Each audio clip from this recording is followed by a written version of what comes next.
किसान भाइयों नमस्कार। दोस्तों, आजकल की खेती सिर्फ केमिकल पर डिपेंड है। बिना केमिकल के उत्पादन लेना असंभव है। मतलब आजकल की खेती का ये हाल है कि खर्चा हमारा ज़्यादा हो रहा है और मुनाफा हमारा कम हो रहा है। इसी के साथ मिट्टी की बैंड बजी पड़ी है, वो तो अलग ही है। मतलब अगर ऐसा ही चलता रहा तो लगभग 4-5 साल बाद मिट्टी की ये कंडीशन होनी है कि यहाँ पे गेहूं का आप कोई सा भी पौधा इस मिट्टी में नहीं उगा पाओगे। और इसका कारण भी हम ही हैं। अब इसका कारण कैसे है? जैसे दे धनाधन हम यूरिया यूज़ कर रहे हैं, डीएपी यूज़ कर रहे हैं। अब नोटिस करना, कभी भी पहले 1 एकड़ में लगभग 1 बैग यूरिया का डाला जाता था और आज वही 1 एकड़ में 4-5 बैग यूरिया के डाले जाते हैं। तो क्यों ना दोस्तों हम यूरिया डीएपी को बंद करते हुए इससे बेहतर रिजल्ट देने वाला एक खाद तैयार कर लें, जिसका 101% रिजल्ट है। और ये मैं लगातार 3 वर्षों से यूज़ कर रहा हूँ और इसमें खर्च की अगर बात करें तो लगभग ना के बराबर है। मतलब जितना 1 बैग यूरिया और 1 बैग डीएपी का आप लेते हो, उससे आधा से आधा पैसा भी आपका नहीं लगेगा। ये वीडियो पूरा ज़रूर देखना दोस्तों, एक एक जानकारी लेके जाना और इसको तैयार करना, अपने खेत में यूज़ करना। 101% गारंटी मेरी है, आपको रिजल्ट भी मिलेगा और खर्च भी कम होगा और उत्पादन भी बढ़ेगा। देखिए दोस्तों, 3 साल में जो मेरे को रिजल्ट इससे मिले हैं, वो रिजल्ट यूरिया डीएपी से भी नहीं मिले हैं। आज के अगर डीएपी के भाव की बात करें, रेट की बात करें, तो लगभग 1350 का 1 बैग पड़ रहा है। और वहीं यूरिया की यदि बात करें तो 270 एमआरपी है। लेकिन सीज़न के टाइम पे मजबूरन हमारे किसान भाइयों को 350 का 1 बैग लेना पड़ता है। जब स्टॉक ख़त्म हो जाता है, या फिर यूं कहिए दुकानदारों की ऊपरी कमाई हम बोल सकते हैं, जहाँ पे 270 का यूरिया मिल रहा है तो वहाँ पे वो यूरिया 1 बैग लगभग 350 का बेचते हैं। देखिए, केमिकल हम कहाँ कहाँ यूज़ कर रहे हैं। पहला तो बीज उपचार में हम केमिकल यूज़ कर रहे हैं। दूसरा, इसके अलावा खाद उर्वरक में हम केमिकल यूज़ कर रहे हैं। इन दोनों चीज़ों में ज़्यादा केमिकल यूज़ होता है। इसके साथ कीटनाशक और फंगीसाइड, इसके बारे में भी मैं डिटेल में बताऊंगा कि भाई आप कीटनाशक कैसे तैयार कर सकते हो, फंगीसाइड आप कैसे तैयार कर सकते हो, खाद में यूरिया डीएपी को आप कैसे बंद कर सकते हो, इसकी जगह पे हमको क्या डालना है। सारी चीज़ें A to Z जानकारी मैं आपको देने वाला हूँ। देखिए दोस्तों, इसके लिए सबसे इम्पोर्टेंट चीज़ है गाय, गाय का गोमूत्र और गाय का गोबर। गाय, देसी गाय यदि आपके पास है तो बहुत ही अच्छी बात है। और देखिए दोस्तों, अगर एक गाय आप पाल भी लेते हो और उससे जो हमारा खर्च कम हो रहा है तो क्या दिक्कत है। इतना खर्च उसके खाने पिलाने में नहीं होगा जितना खर्च आप यूरिया डीएपी इन सब पे कर रहे हो। तो एक गाय आपको पालना है, वो भी देसी। उसका गोमूत्र और उसका गोबर, ये दोनों ही चीज़ यूज़ होने वाली है। अब वो कैसे आपको तैयार करना है उसके बारे में भी हम डिटेल में समझेंगे। सबसे पहले तो हमको बीज उपचार के लिए जो हम केमिकल यूज़ कर रहे हैं उसको बंद करना है। तो बीज उपचार के लिए हमको दवाई कैसे तैयार करना है उसके बारे में हम डिटेल में समझ लेते हैं। बीज उपचार के लिए आपको तैयार करना पड़ेगा बीजामृत। तो इसमें जो चीज़ें हमको लगेगी ज़रूरत के अनुसार, गौमूत्र, गाय का गोबर, इसके अलावा चूना और इसके अलावा पेड़ के आसपास की मिट्टी। सबसे पहले आपको 5 केजी गाय का गोबर लेना है।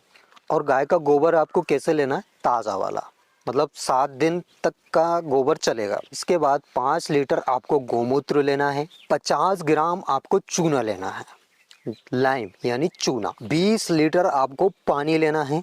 इसके अलावा 50 ग्राम आपको लेना है मिट्टी। अब ये मिट्टी कौन सी होना चाहिए? पेड़ के आसपास की मिट्टी। ये हो गया पूरा सामान। अब इन सबको कैसे तैयार करना है? जितने भी हमने सामान लिए हैं, गाय का गोमूत्र, गाय का गोबर, चूना, पानी और मिट्टी, इन सबको 20 लीटर पानी में आपको अच्छी तरह मिक्स कर लेना है। और मिक्स करने के बाद 24 घंटे के लिए आपको छाया वाले स्थान पर रख देना है। 24 घंटे बाद ये हमारा तैयार हो जाता है बीजामृत। अब इससे आपको बीज उपचार करना है। बीज उपचार आप किसी भी अनाज का कर सकते हो, मतलब गेहूं का कर सकते हो, धान का कर सकते हो, सोयाबीन का कर सकते हो। जो भी आप क्रॉप्स लगा रहे हो उसका बीज उपचार आप कर सकते हो। अब बीज उपचार करने से पहले आपको एक और चीज़ ध्यान रखना है। ये तो हमारा 24 घंटे बाद बीजामृत तैयार हो जाता है। अब आपको एक कुंडल यानी 100 केजी बीज लेना है। अब उसको प्लास्टिक की पन्नी या किसी फर्श पे अच्छे से फैला के वो जो बीजामृत हमने तैयार किया है उसको मिक्स करना है। मतलब मिक्स ऐसे करना है कि हर एक बीज पे बीजामृत की एक परत चढ़ जाए। ये हो गया। और इसके बाद जो हमने बीज उपचार किया है उस बीज को 24 घंटे के लिए आपको छाया वाले स्थान पर फिर से रख देना है। एक बात ध्यान रखना, जब भी आप बोवाई करो, मतलब गेहूं धान किसी भी चीज़ की आप बोवाई करो, उससे 24 घंटे पहले आपको बीज उपचार करना है। इसके बाद आपको बोवाई करना है। तो ये हो गया बीजामृत। और बीज उपचार के लिए जो हम यूज़ करते हैं वो भी बंद।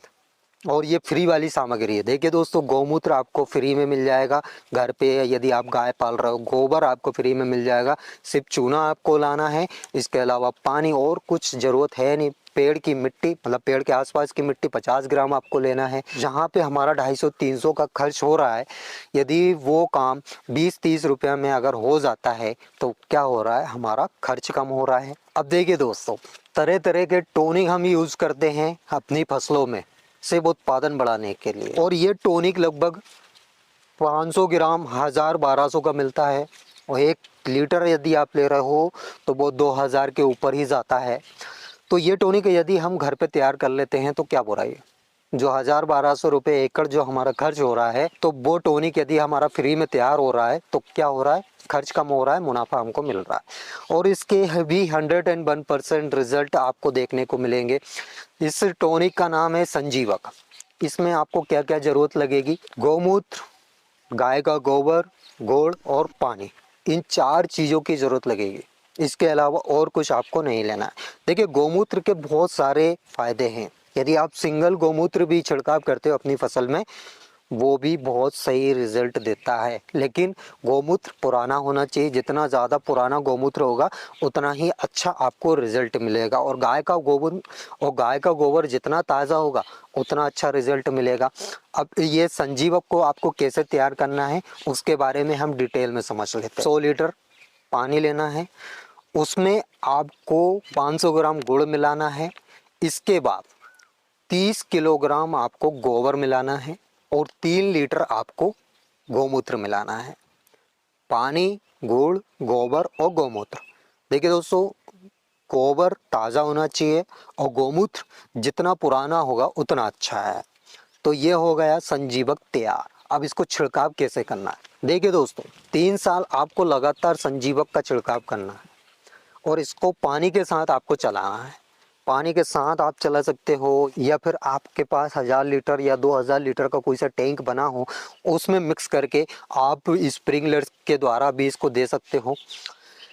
अब पहले साल आपको 1000 लीटर में ये सब जो हमने संजीवक तैयार किया है, मतलब 100 लीटर वाला, उसमें मिक्स करके आपको 1000 लीटर में देना है पहले साल। दूसरे साल ये संजीवक 800 लीटर पानी में आपको देना है। तीसरी साल आपको 600 लीटर पानी में आपको देना है। अब देना कैसे है, जैसे हमने 100 लीटर पानी लिया, उसमें 500 ग्राम गुड़ मिलाया, इसके बाद 30 किलोग्राम गोबर मिलाया गाय का और 3 लीटर हमने गौमूत्र मिलाया।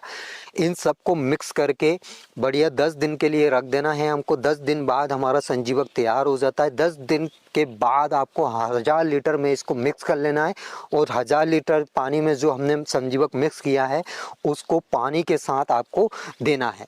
अपनी फसल में सीधे सीधे आप दे सकते हो। यदि आप ऐसा करते हो 21 दिन के अंतराल में आप सीधी फसल में भी देते हो तो आपको और कुछ डालने की ज़रूरत नहीं पड़ेगी। ना तो कोई सा टॉनिक डालने की ज़रूरत पड़ेगी और ना ही यूरिया डालने की ज़रूरत पड़ेगी। इसके अलावा ये तो हम संजीवक का छिड़काव कर ही रहे हैं। गाय का गोबर आपको प्रत्येक 3 साल में अपने खेत में डलवाना है। यदि आप संजीवक का सही रिजल्ट आप देखना चाहते हो तो आपको ये दोनों चीज़ें अपने खेतों में डलवाना है। और संजीवक का आप कितनी भी बार छिड़काव कर सकते हो। ऐसा नहीं है दोस्तों, 21 दिन के अंतराल में आप जितना चाहो उतना छिड़काव कर सकते हो। मतलब जितना ज़्यादा करोगे उतना ही बेस्ट है। तो ऐसे बहुत सारे ऑर्गेनिक चीज़ें हैं जिनको हम घर पे तैयार कर सकते हैं दोस्तों। और अपना जो फिजूल का खर्च हो रहा है, हमारे जो किसान भाई बर्बाद हो रहे हैं फिजूल के खर्चों खर्चों में वो हम कम कर सकते हैं, या यूँ कहिए बंद कर सकते हैं। क्योंकि आजकल महंगाई बहुत ज़्यादा है दोस्तों। जहाँ पे 500 की एक बोरी डीएपी की मिलती थी, वही एक बोरी 1350 की आज मिल रही है। जहाँ पे यूरिया 100-150 की मिलती थी, वहीं पे 300 आज पहुँच चुकी है। तो इस हिसाब से मतलब ये खाद और उर्वरक के रेट तो बढ़ रहे हैं, लेकिन फसलों के रेट अभी भी वही है। तो यहाँ पे हो क्या रहा है, हमारे जो किसान भाई खर्च तो लगातार करे जा रहे हैं, धनादन कर रहे हैं, लेकिन खर्च के बाद उत्पादन उनको मिल रहा है। लेकिन उत्पादन मिल तो रहा है, लेकिन फसल के सही दाम उनको नहीं मिल रहे। अगर खर्च के हिसाब से देखा जाए तो लगभग 4000-5000 रुपये प्रति क्विंटल गेहूं होना चाहिए, तब जाके उनको कुछ ना कुछ मुनाफा मिलेगा। इसके अलावा सोयाबीन की यदि बात की जाए तो ये लगभग 6-7 हज़ार के पार होना चाहिए। क्योंकि आपने देखा होगा सोयाबीन में कितना ज़्यादा खर्च होता है, कीटनाशक पे खर्च होता है, और इसके अलावा तरह तरह के रोग देखने को मिलते हैं सोयाबीन की फसल में। तो कहीं ना कहीं हम बर्बाद हो रहे हैं दोस्तों। तो इस बर्बादी को यदि आपको कम करना है, या फिर यूं कहिए अपनी मिट्टी को खराब होने से बचाना है, इससे लगातार यदि आपको उत्पादन चाहिए और अच्छा उत्पादन चाहिए, तो ये आपको करना पड़ेगा। आज नहीं तो कल करना पड़ेगा, करना ज़रूर पड़ेगा दोस्तों। ये सारे फार्मूले आपको आजमाने पड़ेंगे दोस्तों, तभी जाके आप सुरक्षित रहोगे, आप हमारे खेत की मिट्टी सुरक्षित रहेगी, और इसके अलावा हमारी हेल्थ के साथ जो खिलवाड़ हो रहा है वो भी नहीं होगा। तो इस बात का विशेषकर ध्यान रखें, आज ही ये चीज़ें स्टार्ट करें। इसके अलावा मैं और भी चीज़ें आपको बताऊंगा, जैसे फंगिसाइड कैसे बनाया जाता है, कीटनाशक बेस्ट कीटनाशक कैसे बनाया जाता है। बहुत सारी चीज़ें हैं दोस्तों, 10 पढ़नी है, पंचगव्य है, केचुआ का खाद हम कैसे तैयार कर सकते हैं, बहुत सारी चीज़ें। बस इसके लिए आपको एक काम करना पड़ेगा। अभी तक यदि आपने चैनल को सब्सक्राइब नहीं किया है और ऐसी ही वीडियो आप लगातार देखना चाहते हो, या फिर हमसे अपडेट रहना चाहते हो, तो सबसे पहला काम तो जो किसान भाई इस चैनल पे पहली बार आए हैं, अभी तक चैनल को सब्सक्राइब नहीं किया, तो पहले सब्सक्राइब कर लीजिए। उसके साइड में आपको बेल आइकन यानी घंटा भी दिख रहा होगा, वो भी दबा लें, ताकि वीडियो की नोटिफिकेशन आपको तुरंत मिल सके। तो आई होप दोस्तों आपको मेरे द्वारा दी गई जानकारी समझ आई होगी, वीडियो पसंद आई होगी। वीडियो अगर अच्छी लगी हो तो एक लाइक ज़रूर करके जाना। तो आज के लिए इतना ही काफ़ी है, मिलते हैं नेक्स्ट वीडियो में नेक्स्ट टॉपिक के साथ। तब तक के लिए tata, bye bye, take care, जय राम जी की दोस्त।